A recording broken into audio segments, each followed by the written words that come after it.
Bom dia, boa tarde, boa noite, boa madrugada. Não sei que hora você está vendo esse vídeo, não sei qual o momento. E vamos continuar um pouco dos nossos vídeos de debater história. Mas antes, por favor, se inscreve aqui para dar aquela ajuda, aquele help, a gente poder manter esse funcionamento do canal para ajudar quem quer estudar história, ok? E o tema de hoje é Guerra da Coreia, tudo bem? E aí, vamos lá. Vamos colocar a Guerra da Coreia entre 1950 e 1953 naquele seu grande momento histórico conhecido como Guerra Fria. Sim, lembra? Ou seja, uma disputa, um mundo bipolar, uma disputa por áreas de influência entre duas grandes superpotências antagônicas, Estados Unidos e União Soviética. Americanos capitalistas, soviéticos socialistas, sem teoricamente um confronto direto entre ambas, certo? Na prática, você não vai ter, lembra disso? Estados Unidos e União Soviética se atacando mutuamente. Porém, você terá Estados Unidos e União Soviética influenciando confrontos ao redor do globo terrestre como forma de conseguir áreas para sua influência. E a Coreia é um desses casos, ok?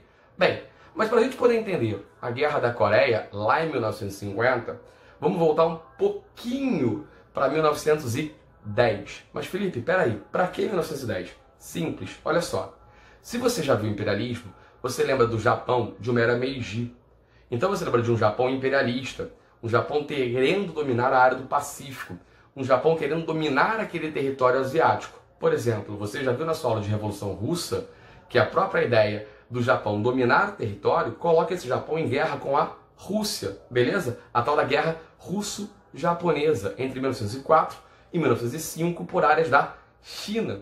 O que vai levar, no caso da Rússia, a ideia de um tal de Domingo Sangrento. Tudo bem?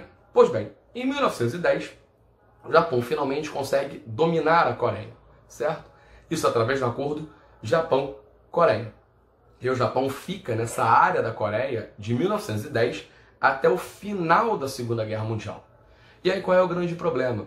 O Japão age com extrema violência sobre os coreanos, certo? Com trabalhos forçados, com a questão de violência contra as mulheres coreanas, exatamente como a imposição sobre o modo de viver japonês sobre a lógica da Coreia. E isso se perpetua até a Segunda Guerra Mundial no seu final. E aí, por que eu estou dizendo então até o final da Segunda Guerra Mundial? Lembra, o Japão faz parte do eixo. Lembra? Eixo, Alemanha, Itália e Japão. Então, quando termina a Segunda Guerra Mundial, o Japão está derrotado, beleza? E aí, esta derrota japonesa tira o Japão da Coreia, e aí você vai determinar, a partir do primeiro momento, embora a ONU queira manter a Coreia unificada, a partir de Potsdam, uma ideia de divisão da Coreia em Coreia do Norte, que seria colocada sob influência socialista da União Soviética, e Coreia do Sul, sob influência capitalista norte-americana. Tudo bem? A Coreia do Norte, governada por Kim Il-sung, tá? Que é avô do Kim Jong-un, presidente atual da Coreia do Norte, e a Coreia do Sul, governada por Syngman Rhee. Ambos ditaduras, ok? Tanto a Coreia do Norte quanto a Coreia do Sul, neste momento, são governos ditatoriais. Pois bem, nesse contexto de Guerra Fria, em junho de 1950, apoiado pela União Soviética, simplesmente a Coreia do Norte invade a Coreia do Sul.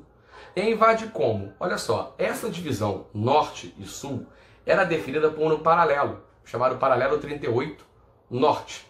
Então, a Coreia do Norte ultrapassa esse Paralelo 38 Norte, apoiado por Stalin, e isso dá origem à Guerra da Coreia. Que num primeiro momento vai contar então, assim que você tem essa invasão norte-coreana à Coreia do Sul, com a resolução número 83 do Conselho de Segurança da ONU, que vai aprovar com que os países capitalistas, capitaneados pelos Estados Unidos, vão em socorro à Coreia do Sul. E aí você entra numa segunda fase. Por quê? Se uma primeira fase é um ataque fulminante da Coreia do Norte, apoiado pela União Soviética, com a entrada norte-americana na guerra, isso meio que equilibra, isso meio que leva a um contexto no qual você começa a retirar a Coreia do Norte em direção a retorno a esse paralelo 38 Norte. Tudo bem? E aí o que vai acontecer na verdade? Vamos entrar numa terceira fase da Guerra da Coreia. Quando? Quando em dezembro, 31 de dezembro de 1950, a China, que nesse momento já é socialista, lembra a Revolução Chinesa em 49, Mao Tse-tung já é o governante da China, vai em socorro à Coreia do Norte. Em grande parte, por um medo dessa China de que uma vitória norte-americana, uma vitória da Coreia do Sul na Guerra da Coreia, pudesse significar uma perda de espaço dentro da China, ou seja, poderia ter um ataque à China. Lembra? A Coreia do Norte ela está entre a União Soviética, a China e o Japão. É só você dar uma olhada no mapa aqui do lado. Tudo bem? Então, olha só, vamos seguindo essa lógica. Bem, neste exato momento, a guerra está numa fase muito dura, beleza? Você tem os americanos, você tem os chineses, o confronto está acontecendo, e aí você vai começar aos poucos a organizar um certo tratado de paz. E por que eu falo de um certo tratado de paz? Porque em 53, na verdade, o que você define sobre a Guerra da Coreia? Simples, mantém a divisão. Ou seja, como é que termina, entre aspas, a Guerra da Coreia? Como ela começou. Eu continuo tendo uma Coreia do Norte de orientação socialista e uma Coreia do Sul de orientação capitalista. E por que eu estou dizendo para você terminou entre aspas? Porque, na verdade, a Guerra da Coreia, oficialmente, ainda não acabou.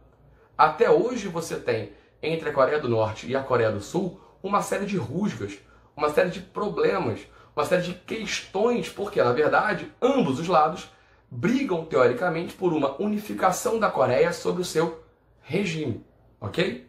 E o que me interessa nisso tudo, na verdade, que são os dados mais tristes da ideia, é que a Guerra da Coreia, ela termina com um saldo de 1.300.000 sul-coreanos mortos, 1 milhão de chineses mortos, 500.000 norte-coreanos mortos e 37.000 americanos mortos. Ou seja, eu tenho muito mais de 2,5 milhões de mortos numa guerra por uma disputa geopolítica clássica daquilo que a gente entende como Guerra Fria. Beleza? É um vídeo curto, é uma guerra curta, não tem por que a gente alongar. Qualquer ideia, dúvidas, sugestões, por favor, coloque aqui no canal e, se puderem, compartilhem, se inscrevam, deem a força para a gente continuar gravando mais e mais, ok? Um beijo em todos e até a próxima.